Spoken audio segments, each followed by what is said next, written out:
Hello, it's the Great Canadian Bagel here, coming to you with the next video in the Electoral Systems series, this time with instant runoff voting. So this is going to be a fairly short one, because this video is very similar, instant runoff system is very similar to runoff, as their names imply. The only difference is, instead of having a second discrete round, the ballot does it at once. We'll get into this here. So, how does instant runoff work? So every voter gets a vote. Every voter ranks as many candidates as they want from 1 to n, with n being the number of candidates. Candidate with the fewest votes is removed, and their votes are redistributed to the next choice. This continues until one candidate has greater than 50% of the remaining vote. It occurs to me now that, well, I think these last three systems have been relatively straightforward in explanation. If people are confused or would like more information or an example of an election done with any of these voting systems, just let me know in the comments below, and I can make a footnote video that does go through an example of said election, just to make it clear. But to me, it seemed that this explanation is sufficient, but obviously my viewers are not me. Otherwise, this would be the largest ego trip in the entire world if I just watched my own videos like hundreds and hundreds of times. But that's neither here nor there. So just comment below if you'd want discrete examples, and I can upload those. Those are not too complicated to make. And in fact, future systems that are more complicated, like STV, I probably will include an example in the primary video. But this one seems simple enough to me. But if I'm wrong, just let me know. So here I would normally go through the 14 criteria I have previously listed, but to be brutally honest, the 14 criteria are the same in this one as they are in runoff voting. So instead of a vanity trip of redoing the exact same video with a slightly different name, you can watch the runoff video, which is also in the playlist this is in, or in my link in my description if you want to see that one. Here I'll just focus on why this small difference changed things. So we'll just go on here. So just to quickly touch on the two main quirks this causes. The first one, I think, is significant. Ranking all candidates at once can make it extremely hard for a voter to conceptualize potential head-to-head matchups for the ballot. In other words, think there for a second. Let's use the Conservative leadership race here, because they use this ballot system, and I will get into why parties use the system momentarily. But in the Conservative leadership race now, there's 6 candidates. Let's say your first choice is someone like Aitchison. Very few people consider Aitchison has a chance of winning. But there's always a possibility, so if you like him, obviously voting for him first does make sense. But then the question stands, how do you rank the subsequent people on your ballot? And that's the tricky thing with instant runoff. And they make it very difficult. And some advocates will say, oh, remove strategic voting. No. It doesn't remove strategic voting. No voting system removes strategic voting. It's in every single system, because no voting system is perfect. It's mathematically impossible to be that way. Just as an example, you can't actually have a system that satisfies Condorcet winner and consistency criteria that I have in my 14 criteria I'm comparing. It's impossible to satisfy both of these. Just as one particular example, but there's more videos, and people are curious, I can link to them that explain why you can't actually have a perfect voting system better than I could ever do it. But comment below if you want that. So it's very difficult to consider how you want to rank everybody. Because the thing is, your first choice might get eliminated, but then does he get eliminated before or after the second choice? Before or after the third choice? Then you have the consideration too, where spoiler effect comes in. So let's say you have three. We'll look at the last conservative leadership race because that's a bit more clear. There's only 4 candidates. Let's say you're someone who liked Derek Sloan, and at the time of the campaign, it looked like Derek Sloan was the most socially conservative, then Lewis, and then O'Toole was nice to them. Turned out that was a lie, but that's irrelevant. If you're a Sloan voter, who do you rank second on your ballot? Nobody thought Lewis would be able to reasonably contend.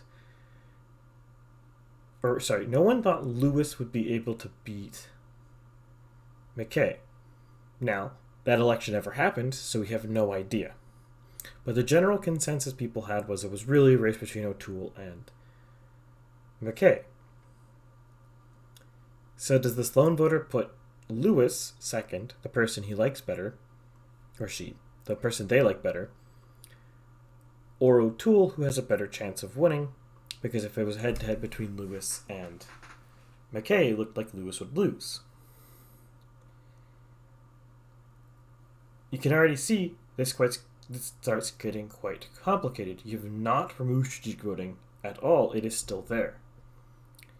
Now, consider future or other races. For example, the current conservative leadership race, there's now 6 candidates. Or if you want to go even farther back, the 2017 one had 11. You look at the French one, this was not done with instant runoff, but there's no reason it couldn't have been. That race had 13. The more candidates you add, the harder it is to figure out an internal ranking. Just on your own accord, ignoring strategic voting at all, it's hard to figure out how you want to rank everybody.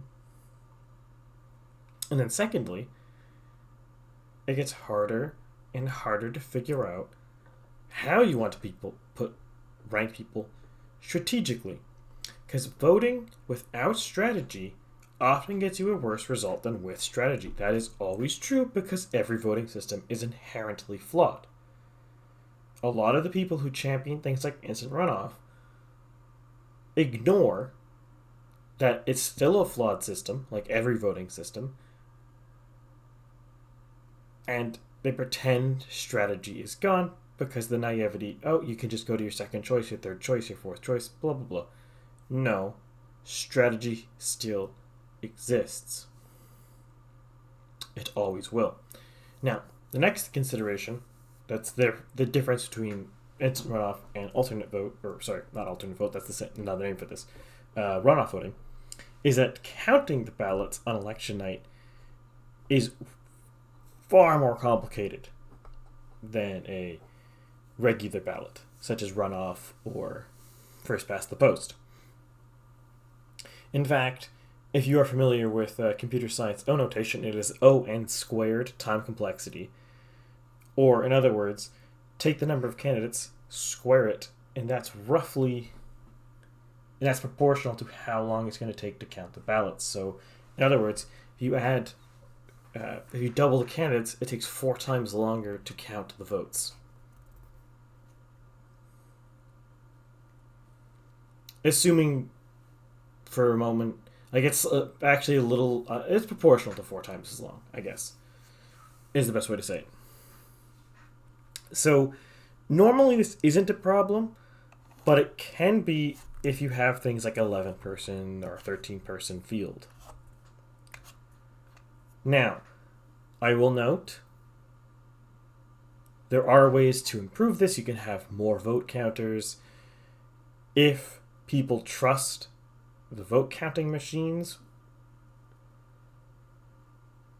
you could use those. Though I would, this is coming from someone who does work in software, I would never trust a voting machine that hasn't had open sourced code And even then, I still probably wouldn't trust it. Just because there's too many things that can go wrong with a voting machine, even if the company has the best intentions. There's too many points of failure for someone to cause a problem in the election, either malicious or accidental. Counts by hand, much safer, much easier. That's my just 2 cents as a software developer, though. Let's put it on the chart. Again, I told you this is not a long video. It's D tier. Wow. Oh. D tier. Why is it D tier? Well, it's D tier because of the strategic voting weight the system has. I would actually go so far as to say I think instant runoff has more strategic voting than first past the post or runoff, having participated in elections using all three. Mind you, the one I participated with runoff was like kind of a joke election, but it doesn't matter. It's still an election.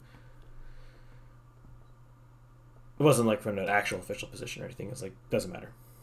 So they always have, all three of them have strategic voting. It's because of the considerations in instant runoff, it has far more strategic voting, much more complicated strategic voting, and it's a much more opaque system. And the important thing is, it's almost impossible, especially if the field's large enough, it's almost impossible to figure out how you prefer everyone to everybody else properly. Because let's say you get a situation, right? Let's say, for sake of argument down, we're going to use the conservative leadership race just because that's one of the races I'm most familiar with because I'm covering it right now. And let's say you're a social conservative. And let's say in this hypothetical scenario, it goes down between Patrick Brown and Jean Charest. How do you rank those two on your instant runoff ballot? That's not clear at all how you would rank those two if you're coming from a very socially conservative standpoint. If you're coming from the flip side, from a very moderate standpoint, let's use the 2020 conservative leadership race for this one. Let's say it hypothetically came down to Derek Sloan versus Leslie Lewis. How do you rank between those two? Again, if you're from a red Tory perspective, that is not at all clear how you rank those two.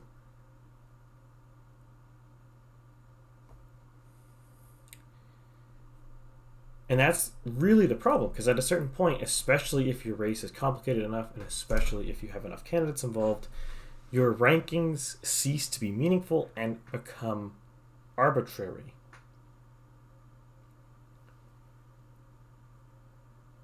Runoff, the reason why it's in C, not D tier, doesn't have that concern, because all you have to do is focus on, in round one, your favorite candidate, or if you want to strategically vote the candidate you think is most likely to make it to round two, that you prefer. And then round two, all you have to focus on is which of these two people do you like the most. It's a lot simpler for the voter. A lot less strategic voting is involved. You only have to strategic vote once and have one vote consideration for it. Same with first past the post. Whereas instant runoff, you have to consider every single candidate at once. And some people might argue, well, if you don't like them, you can just not have them on the ballot. Yes, you can. But that's not obviously a good strategy either. If you look at, let's say, the last French election. Let's go to the Ontario election. Let's say the current Ontario election was done with instant runoff. And let's say you are a right-wing Ontarian.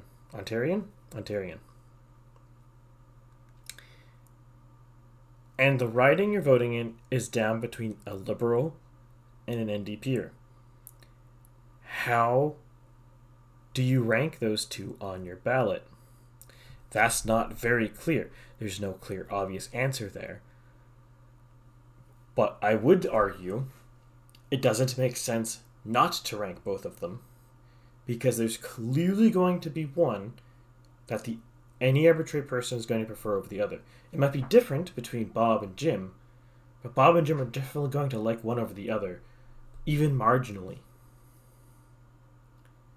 So it still makes sense to rank vote.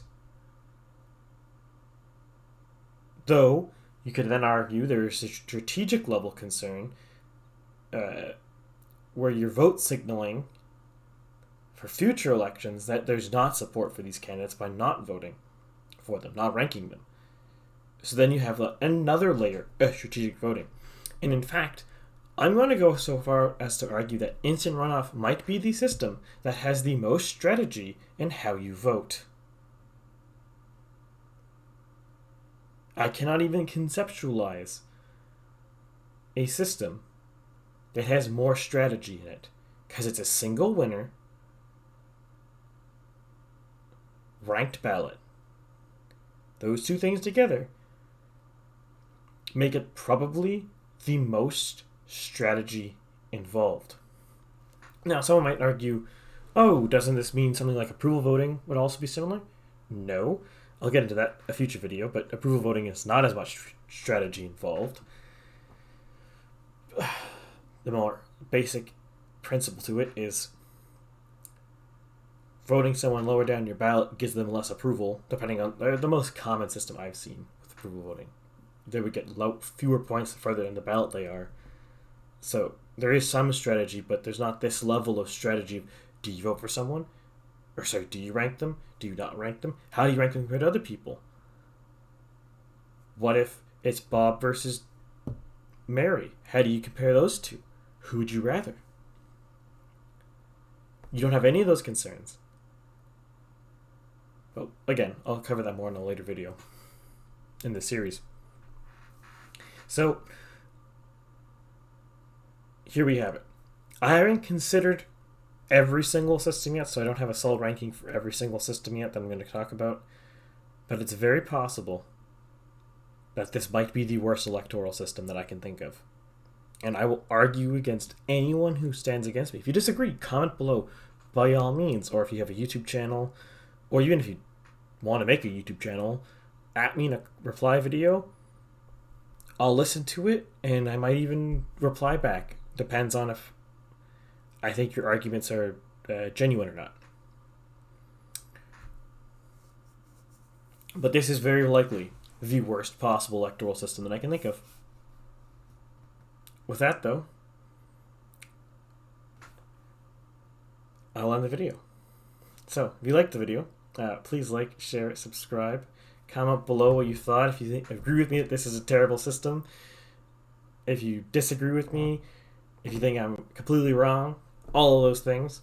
If you want updates of the channel and possible memes that I'm going to try to do more of, but I have a busy life, follow me at Twitter at BagelPoli, and I will see you sometime. Oh wait, one last channel update thing I will note here, and I guess I'm doing this at the end of the video.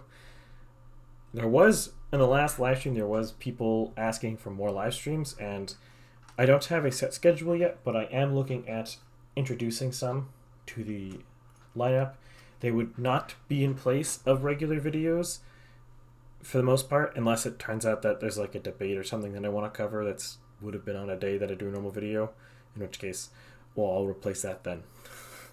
I don't have the effort. I don't have the time in my life to do 2 videos in a single day, with one of them being a live stream. But the draft timetables will probably once every 2 weeks, and I'm gonna still nailing down exactly how it's gonna work out. But I'll give you more updates on that's coming through. But just letting you know that's in the pipeline of things I'm going to be doing. With that, though, I hope you all have a wonderful day, and I will see you Thursday with something different.